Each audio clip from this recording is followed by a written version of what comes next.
અત્યારે આજના યુગમાં જોઈએ તો ઘણા બધા વ્યક્તિઓ ઘણા બધા ટૂચકા કરતા હોય છે, ઘણી બધી જગ્યાએ બાધા રાખતા હોય છે પોતાના સંસારમાં સુખી થવા માટે અને પુણ્યના રસ્તે આગળ વધવા માટે ઘણા બધા ઉપાયો અજમાવતા હોય છે. તો આજે આપણે એક એવા જ ઉપાય વિશે જાણશું, એક એવી વેલ વિશે જાણશું કે હંમેશા પૂર્વ દિશામાં વધે છે. અને જે વ્યક્તિઓએ આ વેલ વાવી હોય અથવા એમને સિંચન કર્યું હોય એ વ્યક્તિઓની જિંદગીમાં એમના ઘરમાં સુખ શાંતિ અને બરકત જોવા મળે છે. આજે એ વાત કરીએ એ અમરવેલ વિશે. નમસ્કાર મિત્રો, હું છું રમેશ ચૌધરી ને આપ નિહાળી રહ્યા છો ષડયંત્ર. મિત્રો, આજે વાત કરવી છે વેલની. જી હા, વેલ વિશે તો આપણે સાંભળ્યું જ હશે. વેલ એટલે એક એવા પ્રકારનો છોડ કે જે થોડાક સમયના અંતરે એનામાં એક ગાંઠ આવે, ત્યાં પાછા મૂળિયા મૂકે અને એ મૂળ દ્વારા પાછું એનું શોષણ કરીને આગળ વધે.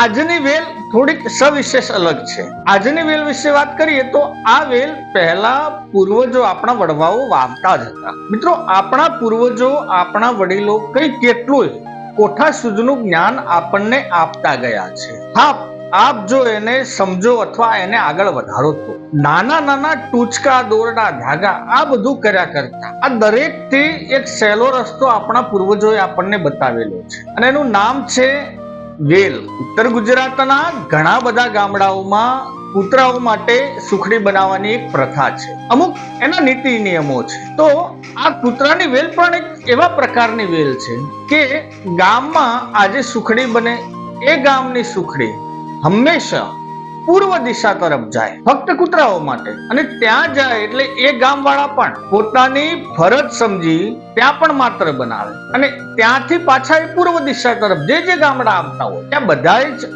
આ વેલ પહોંચતી કરવામાં આવે છે. શાસ્ત્રોમાં અન્નદાનને સવિશેષ મહત્વ આપવામાં આવ્યું છે, પરંતુ અન્નદાન જો મોંઘા પ્રાણી પશુઓને કરવામાં આવે તો એ સૌથી મોટું પુણ્ય છે. ગામડાના માણસો કયા શાસ્ત્રમાં લખ્યું છે ને ક્યાં લખ્યું છે ને કોણ કરતું હતું આમાં પડવા નથી માંગતા, પરંતુ એમની કોઠાસૂઝ પ્રમાણે એમના વડીલો એમને કહેતા આવ્યા હતા અને એ અત્યારે નવી પેઢીને આ બધા ગુણો પાસ ઓન કરે છે. નવી પેઢી પણ સહર્ષ ગામડાની જે પેઢી છે સહર્ષાને સ્વીકારે છે અને અત્યારે એ આ કામને આગળ ધપાવે છે.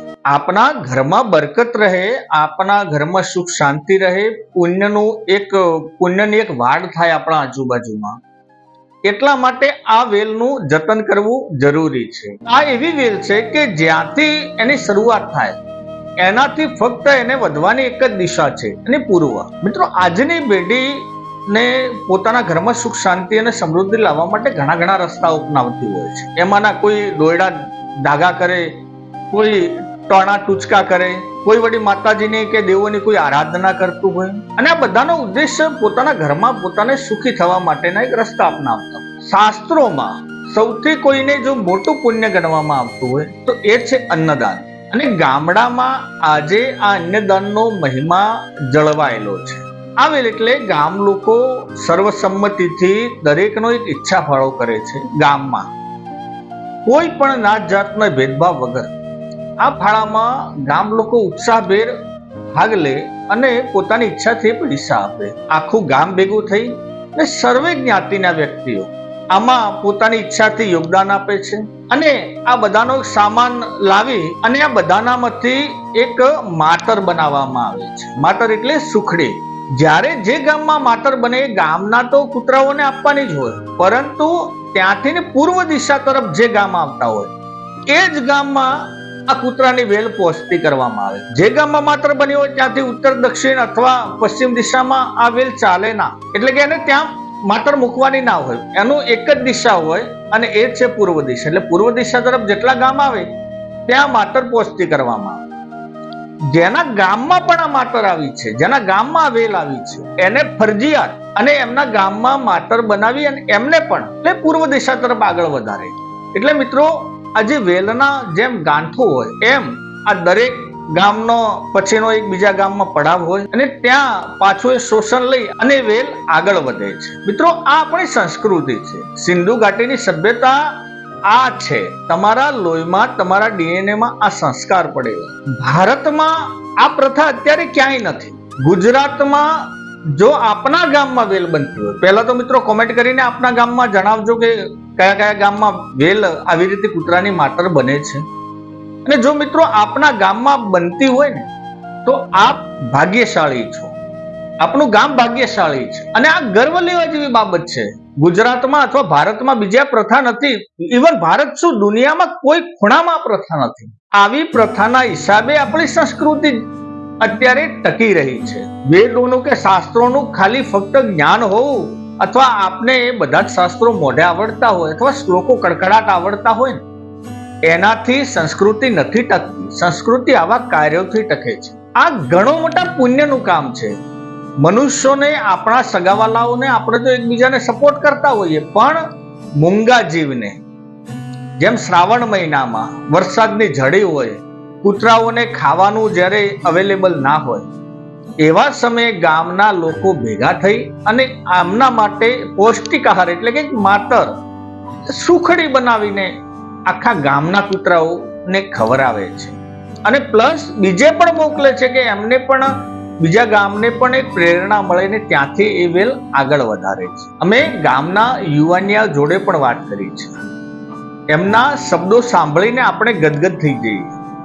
આજે આવા યુવાનો દ્વારા જ આ સંસ્કૃતિ જીવતી રહે છે. વડીલોનું પણ કાર્ય યુવાનિયાઓને જોડે લઈ અને આ જ્ઞાન, આ પુણ્યનું કામનું જ્ઞાન જે એમને પાસ ઓન કરવાનું છે અને એ પણ ઘણા બધા ગામ કરી રહ્યા છે.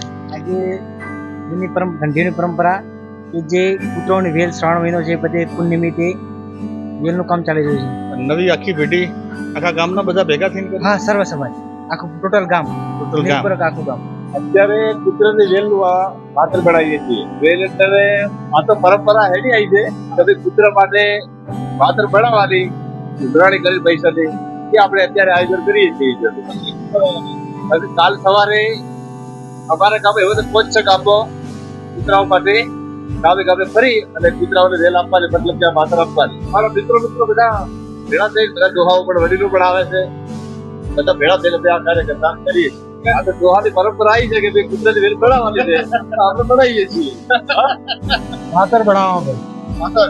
હા, તેના બદલે કૂતરા બદલે આખા ગામના ભેળા થઈ દર વર્ષે કૂતરા માટે માત્ર બનાવી 10 ગામમાં મૂકા, અહીંથી બીજા ગામે પહોંચાડવાની ઉગમની સાઈડમાં. હા, એટલે એ પાછા એ ગામ વાળા ફેર આગળ બીજા ગામ મોકલે.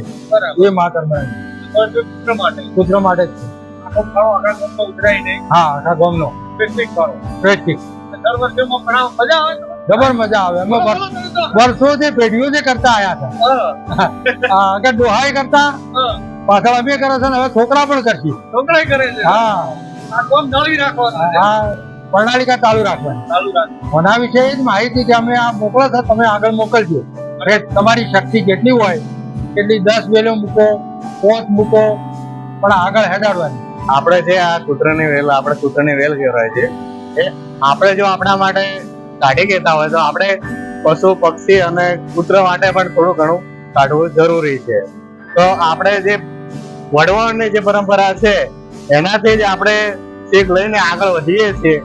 અમારા નિઝપુર ગામમાં કૂતરાઓ માટેની જે માત્ર સુખડી બનાવીએ છીએ એ વર્ષો વર્ષથી બનતી આવે છે અને ગામના સર્વે ભાઈઓ, સર્વે જ્ઞાતિના ભાઈઓનો શ્રેષ્ઠિક ફાળો લઈ અને એની માત્ર સુખડી બનાવીએ અને એ સુખડી ગામો ગામ વેચીએ. આજુબાજુના 5-10 ગામ જે પણ ગામો થતા હોય એટલા વેચીએ છીએ. તેમજ ગામના દરેક ઘરે કૂતરા માટેની વસ્તુ રાખેલું જ હોય છે, એમાં પણ ઘરે ઘર જઈને પ્રસાદ એમાં મૂકીએ છીએ. તો બધા કૂતરા ત્યાં જમતા હોય છે.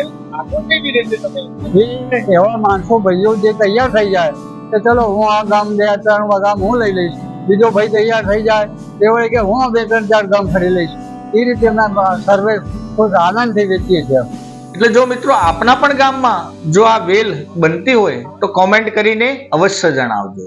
અને હા, વિડીયોને લાઈક અને શેર કરજો અને ચેનલને સબસ્ક્રાઇબ કરવાનું ભૂલતા નહીં. જય હિન્દ, જય ભારત.